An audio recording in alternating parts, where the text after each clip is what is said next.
Goffstein sur le système bancaire et monétaire de la Russie, son état et ses perspectives. Alors, le changement de place avec Hélène a été conditionné par le fait que ma présentation a été plus pratique alors que la sienne était plus théorique pour faire un pont entre les deux. Mais voilà, quelques mots sur ce pont. Nos idées théoriques de moi et d'Hélène sont assez différentes. Tout d'abord, cela concerne le fait que cela concerne notre perception de l'économie dans le cadre de laquelle il faut considérer la monnaie. Il y a deux définitions de l'objet de l'économie. Le premier, et c'est une définition assez marxiste que je connais depuis l'époque soviétique, c'est que l'économie est une science des relations publiques liées à la production, distribution, échange des biens et des services. Je ne suis pas un marxiste, mais quand je traite de la monnaie, c'est à cette définition que je me joins. Il y a une définition plus courante, alternative, à l'heure actuelle, qui présente l'économie comme une science d'utilisation rationnelle des ressources limitées. Je ne considère pas qu'une ou l'autre définition contredisent l'un ou l'autre. Ce sont deux angles de vue de l'économie.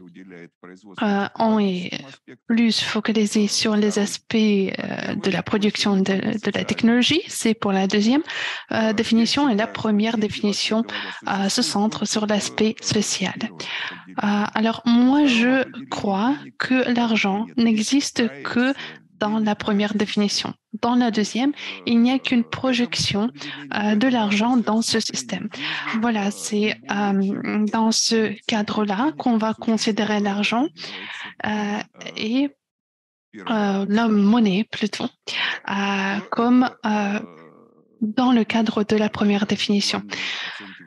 Qu'est-ce que cela veut dire de point de vue d'appréciation de la présentation d'Hélène?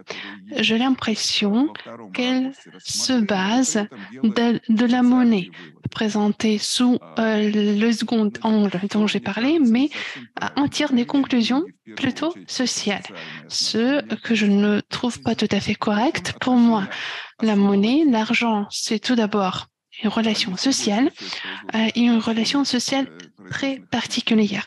C'est la plupart des relations de production en économie, ce sont des relations entre des personnes et des groupes de personnes. L'argent est une relation entre des agents économiques et la société économique en tant que telle.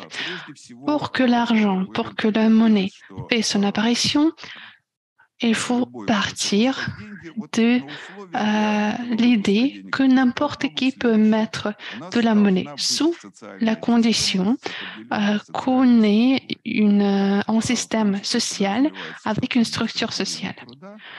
Cela contient la distribution, la séparation du travail, la distribution des biens et des services produits. Et dans le cadre de la structure économique existante, fait son apparition la monnaie qui peut alors exercer ses fonctions. Un autre point important qui est lié avec la communication d'Hélène, c'est la soi-disant structure économique. Il y a aussi la structure sociale. Toutes les deux, en fait, se complètent, se complémentent, mais s'excluent également. Je cherchais toujours un système économique où la monnaie soit présente au minimum, Et j'ai trouvé l'empire des Inques. Donc là, il n'y avait presque pas d'argent. Il existait seulement pour des échanges avec des tribus voisines. Pourquoi? Parce que la structure économique a été supplantée par la structure politique très rigide, très stricte. Par exemple, si je n'ai un gardien d'entrepôt, mes enfants vont être gardiens d'entrepôt, mes petits-enfants aussi. Donc, un système très rigide de caste. Ensuite,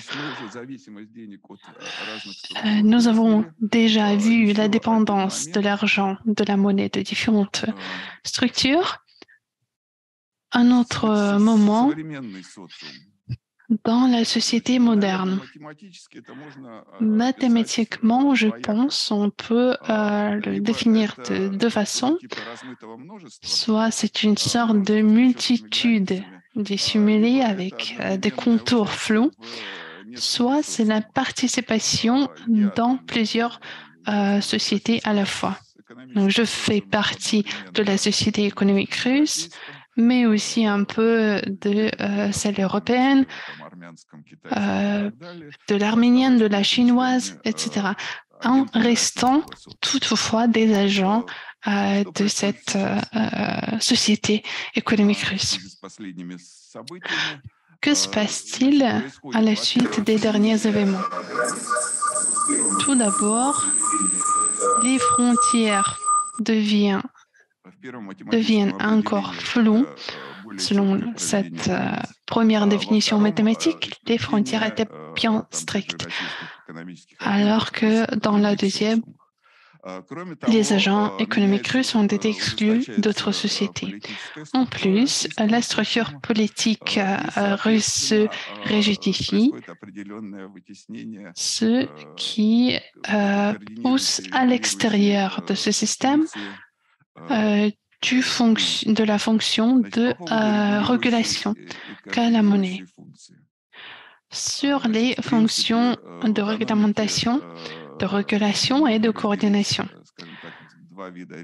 Dans l'économie, on peut distinguer deux types de ce phénomène. Tout d'abord, c'est l'hiérarchie. Quand on descend du niveau supérieur au niveau inférieur par cette coordination. Et deuxième, seconde phénomène, c'est une sorte de réseau. Et la monnaie appartient plutôt à ce deuxième type. Mais peu à peu, dans le système monétaire, des hiérarchies ont fait leur apparition. De grands argent dans le système monétaire a des fonctions régulatrices tout à fait particulières.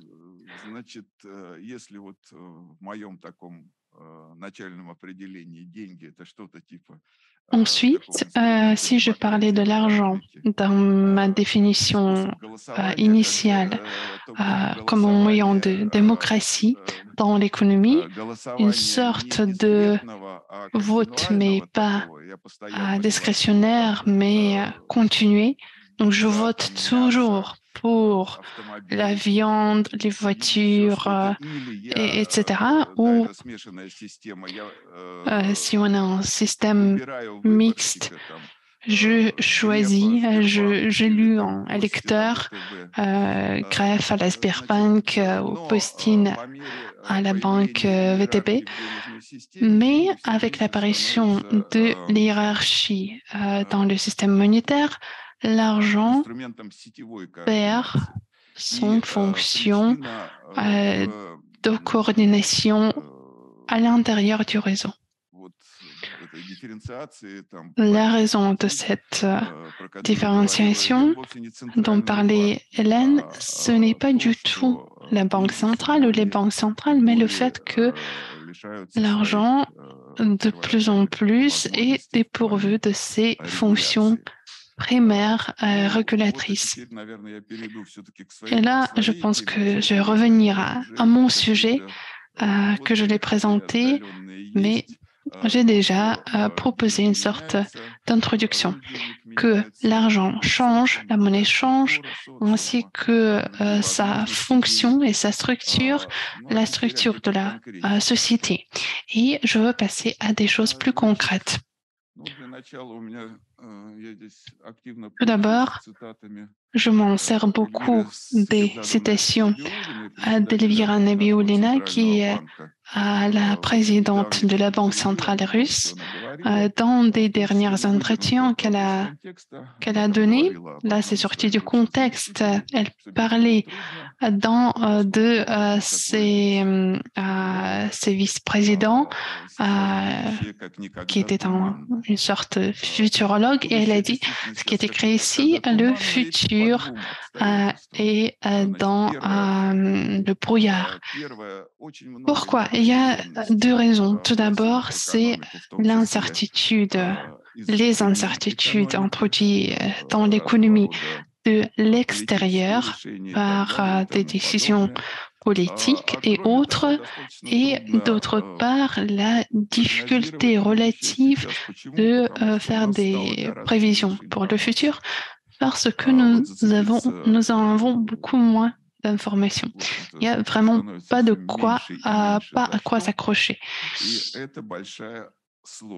Cela constitue une vraie difficulté, et tout de même, on peut quand même prévoir des choses. Donc, on va commencer par le taux d'intérêt, par le taux. Donc, à gauche, la ligne bleue, c'est le taux directeur de la Banque centrale, et l'autre ligne jaune, rouge, orange, c'est le taux Ruonia. C'est un taux indicateur qui est un indicateur clé pour la Banque centrale. Lors de notre dernier séminaire, fin juin, si je ne me trompe pas, je parlais de cela et j'expliquais que la Banque centrale peut réellement atteindre seulement son objectif opérationnel. Et son objectif opérationnel, tout aussi comme pour toutes les banques centrales qui régulent l'inflation, c'est de tenir le taux du marché financier, du marché monétaire, près du taux directeur de la Banque centrale. Et comme vous voyez, cet objectif opérationnel est bien atteint par la Banque centrale russe. Le graphique qui est à droite démontre le volume des transactions sur Ruonia. Nous voyons que le volume s'accroît peu à peu, surtout ces dernières semaines, parce que c'est par semaine. Cela est dû principalement au placement fait par le ministère de Finances. Ensuite, la transmission des taux du marché monétaire sur des taux d'intérêt, sur des crédits et des dépôts d'épargne, cela dépend du mécanisme de transmission qui existe dans l'économie, et c'est très peu déterminé par la Banque centrale. En tout cas, pas par des instruments dont dispose la Banque centrale dans le cadre de sa politique monétaire. En plus de cette politique monétaire, on en a également parlé aussi, la Banque centrale exerce une politique à un niveau plus macro, mais pas seulement en Russie, mais partout. Cette politique macro-potentielle, c'est plutôt une politique d'interdiction et non pas de stimulation, afin d'influencer les mécanismes de transmission. Il faut des stimuli positifs. Donc, Il faut bien la carotte. La carotte qui va attirer les acteurs des marchés monétaires. Pour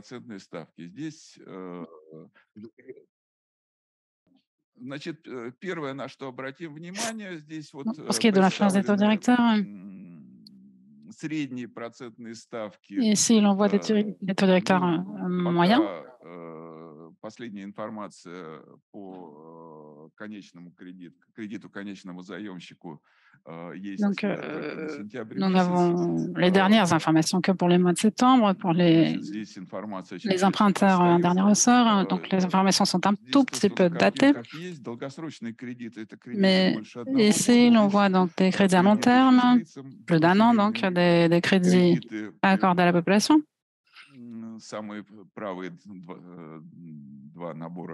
Au milieu, tout à droite, les deux colonnes de droite, donc les crédits au PME-PMI et tout à droite, des crédits à long terme aux organisations non financières. Alors, j'anticipe un peu.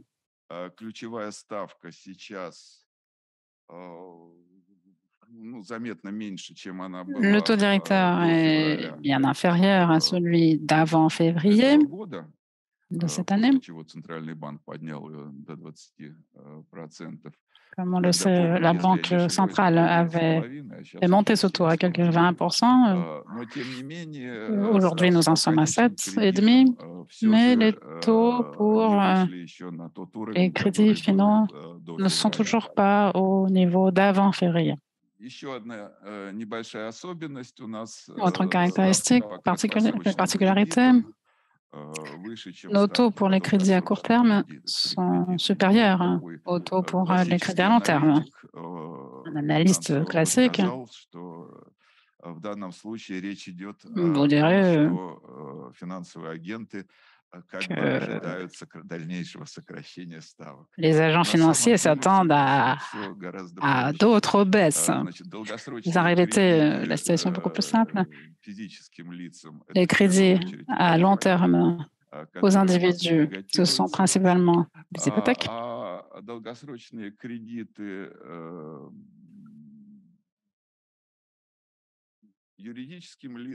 Et pour les personnes morales, eh bien, ces crédits ne sont pas accordés à tout un chacun.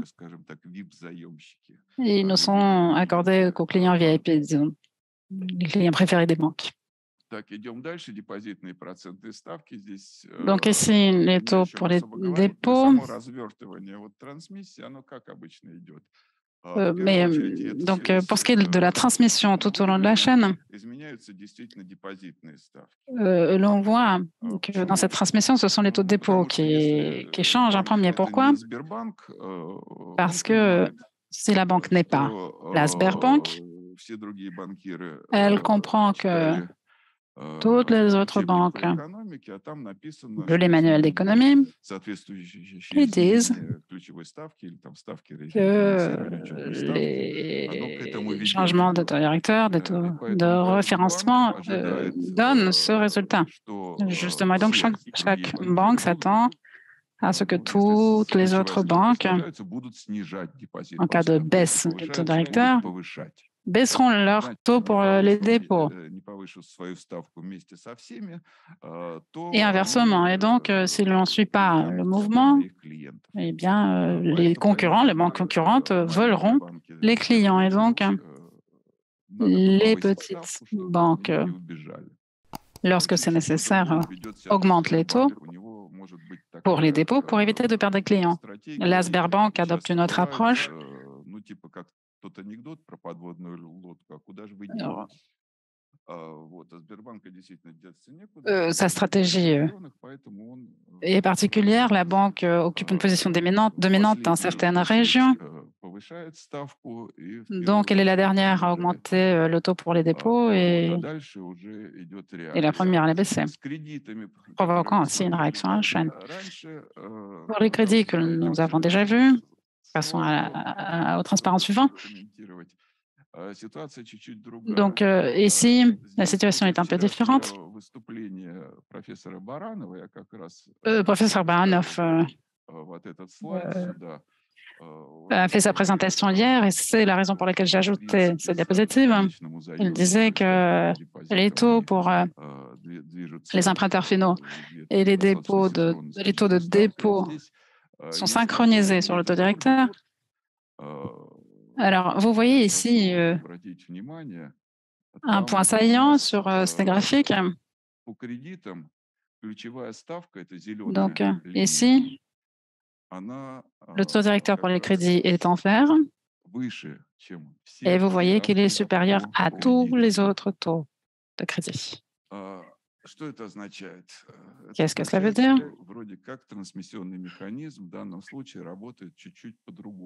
Cela veut dire que le mécanisme de transmission fonctionne d'une autre manière un peu.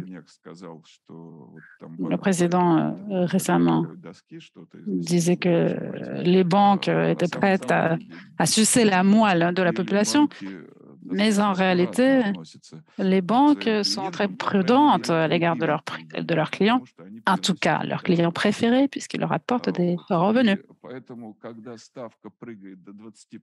Et donc, quand le taux monte à 20%, subitement, la banque comprend que si elle suit le mouvement et augmente son taux à 25%, elle tuera ses clients préférés et ses clients ne lui apporteront plus de recettes. Et donc, il y a là des accords qui se mettent en place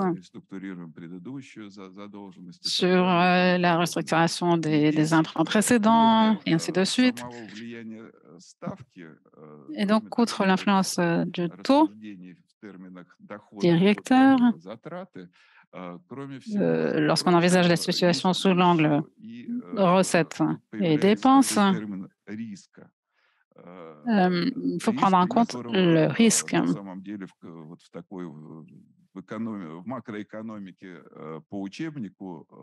Risque qui n'existe pas dans la théorie macroéconomique traditionnelle. Dans cette théorie, tous les risques sont séparés, éliminés. Ils n'existent pas. Mais en réalité, bien sûr, ils existent.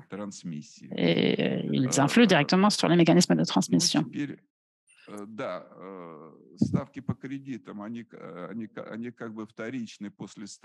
Alors, les taux de crédit sont secondaires, en quelque sorte, aux taux de dépôt.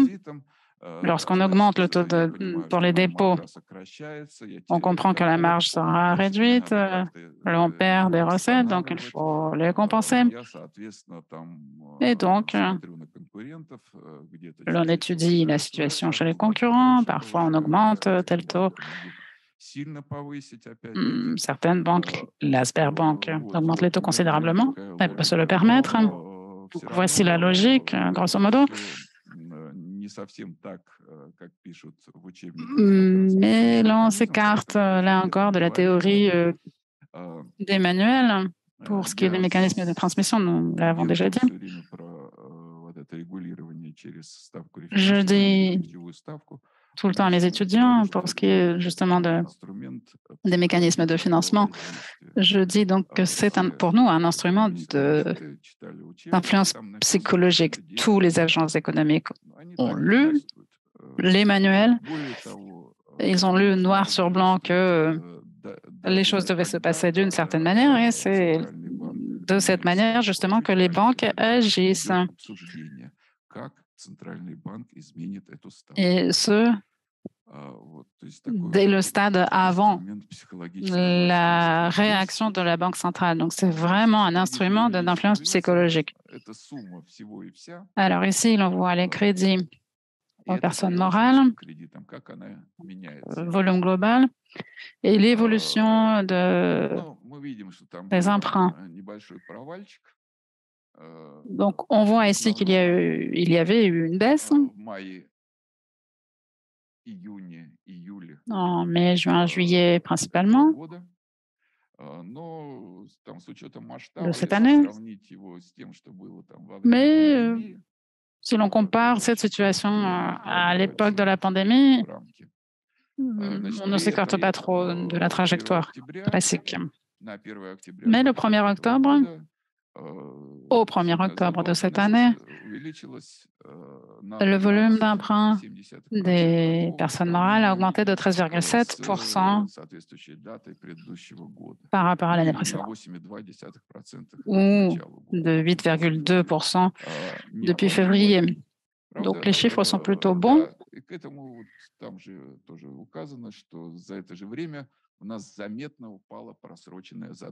Sachant que les dettes non réglées, leur volume s'est contracté de quelque 9-10%. Donc le tableau est plutôt, disons, positif. Mais deux questions. Est-ce que cette croissance est suffisante pour s'en sortir dans le contexte actuel? Et d'autre part, les non-financiers sont-ils capables d'assimiler les conditions assorties au crédit? Qu'en sera-t-il de la discipline, des remboursements et ainsi de suite?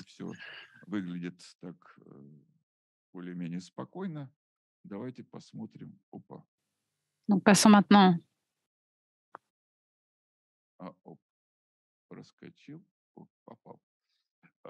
Voilà. Donc passons maintenant à d'autres chiffres. Donc crédit accordé, octroyé en volume par mois sur l'année. Et là, on voit que la situation est différente, moins positive. Le volume d'octroi de crédit mensuel en moyenne pour les 3 premiers trimestres de l'année 2022 est quelque 25% supérieur au niveau moyen mensuel pour l'année 2021. Donc, en réalité, l'activité de crédit s'est contractée, ce que ne montre pas la diapositive précédente. Et cela s'explique. Mais il convient noter d'abord, donc pour ce qui est des crédits non réglés, des dettes non réglées, il faut savoir que 13,3% des souscripteurs de crédit sont en retard dans leur remboursement. Donc, quelques 500 000 emprunteurs au 1er octobre, donc personnes morales là, sont en retard.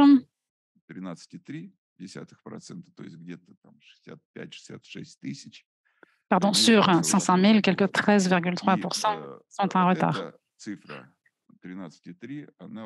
Et ce chiffre de 13,3% n'a pas beaucoup évolué. Par ailleurs, entre février et septembre 2022, un certain nombre de programmes de soutien à la restructuration des dettes avaient été lancés, donc des programmes s'adressant aux PMI, PME, un programme pour les personnes physiques, des programmes pour les clients qui ne font pas partie des PME, PMI, presque 10 000 milliards de roubles. Donc pour l'ensemble de ces programmes, je crois 8,4 trillions donc pour, disons, les grandes entreprises, pour ce qui n'est pas plutôt PMI, PME et le reste pour les PMI, PME.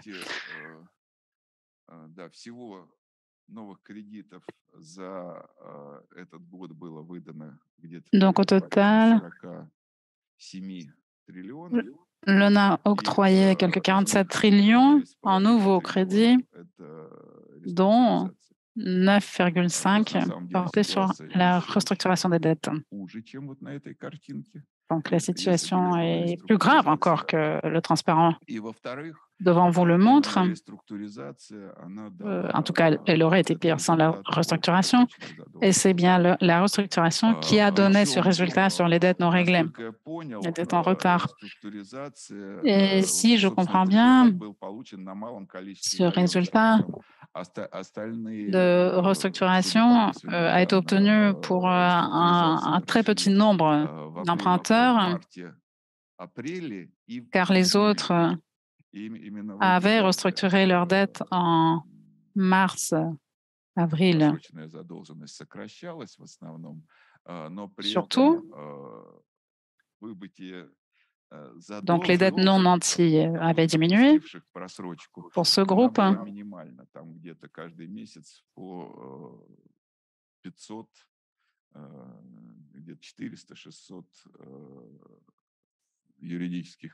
Mais elle n'avait concerné que très peu d'acteurs, entre 400 et 600 entreprises, donc environ 1%. Alors que de nouveaux créditeurs en retard apparaissaient immédiatement après. Donc, cette restructuration est sans doute formelle. On a pu produire des balances de paiement, des bilans plus propres, mais à quoi s'attendre à la suite?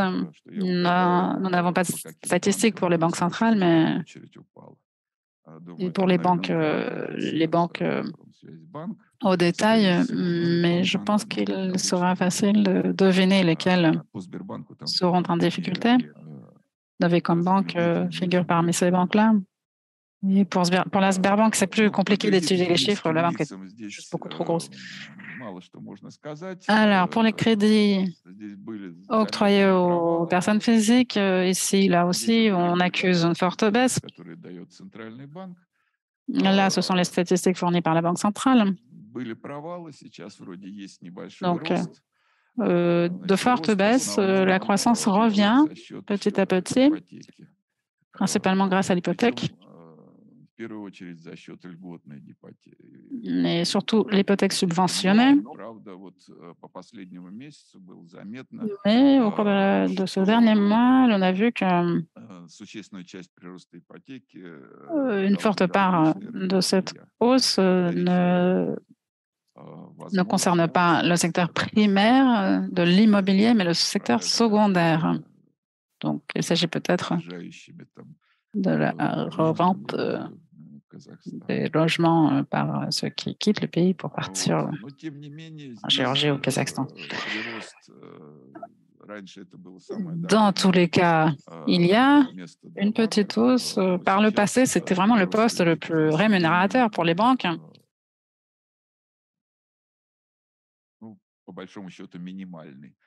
Actuellement, la hausse dans ce secteur est minime, surtout par rapport aux années précédentes. Et quelques mots sur les passifs.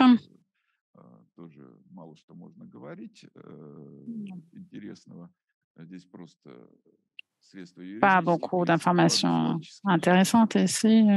Là, on voit donc les dépôts de personnes physiques et personnes morales, avec une baisse, en tout cas, de la croissance. Pour ce qui est des dépôts de personnes physiques, parfois c'est une baisse nette et absolue, comblée pour le moment, en tout cas, par la hausse de dépôts par les personnes morales.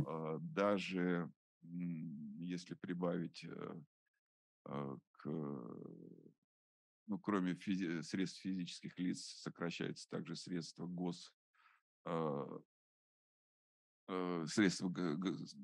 государства. L'État, comme on le sait, là aussi, voit ses moyens diminuer.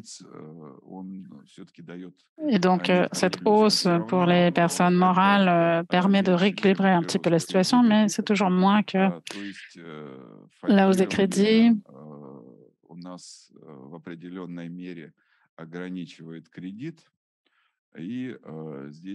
Les taux directeurs, évidemment, limitent cette hausse et donc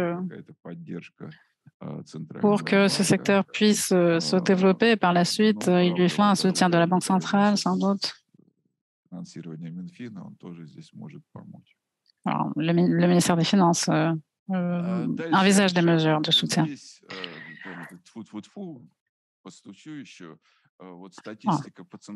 Ici, espérons, je touche du bois, nous avons les statistiques la liquidité. Donc, statistiques de la Banque centrale.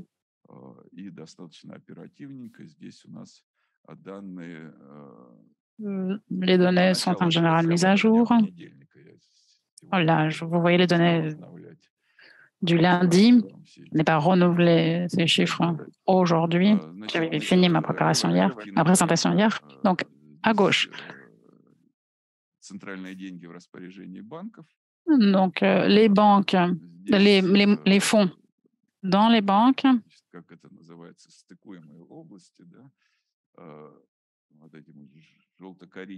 Donc là, l'on voit deux pôles un peu qui s'articulent entre eux. Donc, dépôts en orange et en bleu les comptes sur les fonds sur les comptes des correspondants, des banques correspondantes.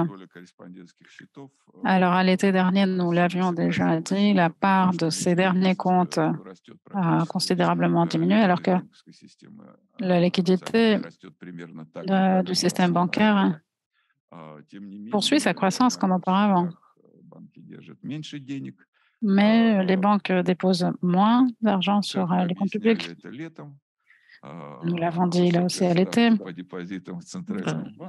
Les taux élevés pour les dépôts accordés par la Banque centrale fait que c'est plus profitable pour les banques de déposer l'argent sur les comptes de la Banque centrale plutôt que d'octroyer des crédits. Alors, les taux ont baissé depuis, mais cet écart se maintient. Pourquoi? Parce que la balance des paiements, c'est ce qu'on a dit, en tout cas ce qu'on a pensé, la balance des paiements s'était contractée. C'est vrai, c'est un sujet qui mériterait un rapport entier.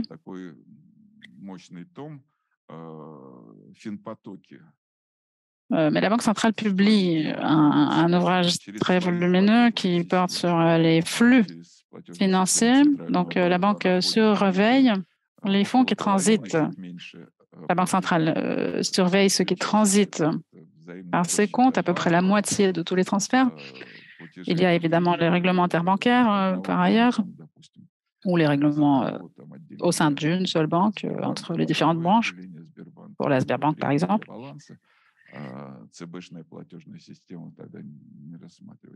Donc, tous ces derniers cas ne sont pas pris en compte par l'étude de la Banque centrale. Donc là, on voit une chute pour la métallurgie, pour les industries extractives, pour l'hôtellerie, évidemment, la construction automobile. Là aussi, c'est logique. Et ce que l'on n'y voit pas, eh bien, ce sont les échanges financiers qui se sont contractés. Ma collègue en parlera sans doute tout à l'heure. Mais si j'ai bien compris, pour la bourse et le marché des actions, cette baisse est de quelques 30%. Je crois qu'il ne reste d'ailleurs que les personnes physiques. Donc, pour les échanges financiers, là aussi, on accuse une forte baisse. De ce fait, pour le refinancement, on a besoin de moins de comptes et donc ça déclenche une dynamique. Alors,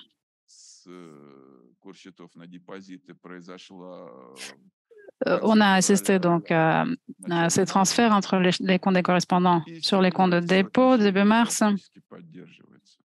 Et depuis, cet écart se maintient.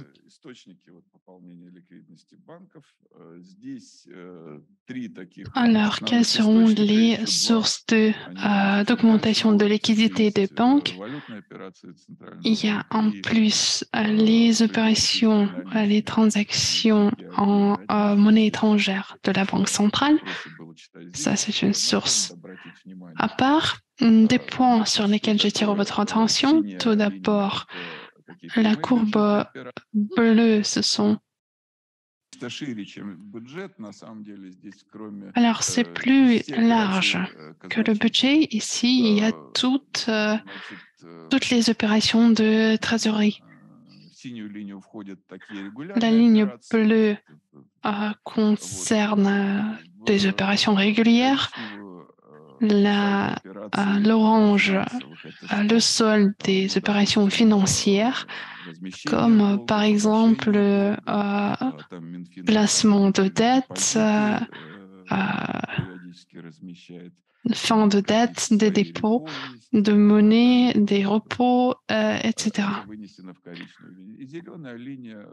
Et finalement, la ligne verte correspond à la Banque centrale.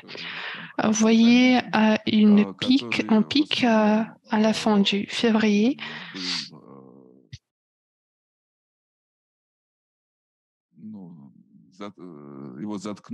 Et ce pic a été nivelé par les ressources de la Banque centrale. Pendant assez longtemps, le budget de l'État, le budget du ministre des Finances pour les opérations régulières a été boosté par l'argent provenant du système bancaire. Il y a eu une augmentation sur les opérations financières de trésorerie. Il y avait des dépôts qui avaient été enlevés, des dettes qui avaient été recouvertes, des taux d'intérêt payés, etc. Donc, tout cela a alimenté le système bancaire. Sur le graphique de gauche, vous avez des données en glissement, les données moyennes de glissement sur une année, à peu près 247 jours bancaires. Et le graphique à droite vous montre les sommes, les résultats par mois. Ici, nous voyons que sur les opérations régulières du ministère des Finances, et ce que j'ai évoqué hier, ce que mes collègues ont évoqué hier, le ministère des Finances ne voit pas la fin d'argent. Donc, c'est presque à zéro. Les activités financières sont intactes.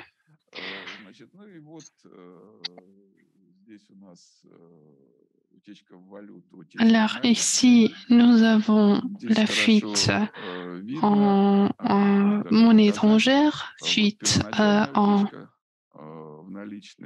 monnaie, en argent. Donc ici, vous voyez février et ensuite, après l'annonce de la mobilisation partielle.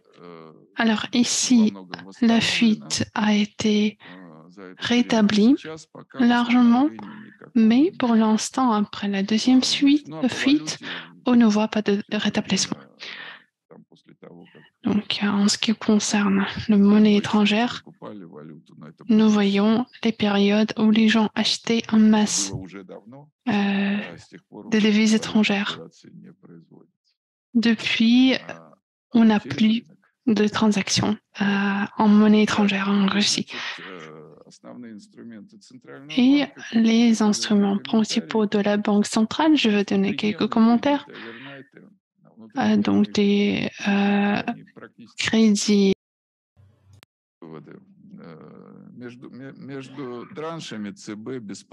Donc, entre les tranches, la Banque centrale donne des crédits gratuits. Et ces pics montrent une certaine tension avec l'argent liquide. Elle est minimale entre les tranches.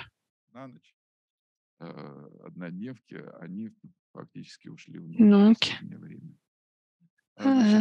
ces phénomènes dangereux sont très populaires, ont été très populaires récemment. La dette sur les crédits de Lombard atteint 3 millions de roubles. Ça veut dire que ce sont des crédits avec un gage des objets de valeur. Donc, ici, l'aide n'a pas été très efficace. Donc, vous voyez la courbe qui n'est pas très bien. Ici, nous avons des crédits assurés par des actifs et des procurations. Ça, c'est pour des entreprises du rating, par des banques du rating. Et apparemment, cette distribution manuelle du crédit que nous voyons se répandre aujourd'hui, c'est un instrument de soutien très utile. Ici, ça a tombé à zéro. Pourquoi? Parce que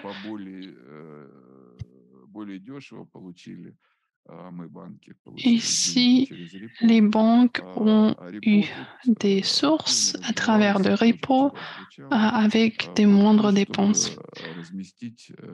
Donc ici, ça consiste au placement du volume record. Mais sur le diapositive précédent, on n'avait pas vu de même réponse dans la courbe financière liée à la trésorerie. Apparemment, cela a été compensé non seulement par des repos de la Banque centrale, mais aussi par ceux du ministère des Finances.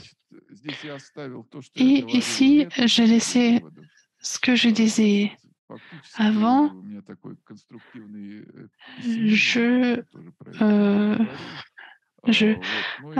J'ai une approche qui pourrait être déterminée comme pessimisme constructif, et je vais terminer sur une citation de la présidente de la Banque centrale qui a dit que nous devons vraiment regarder les yeux ouverts la situation actuelle. Ça, c'est le plus important.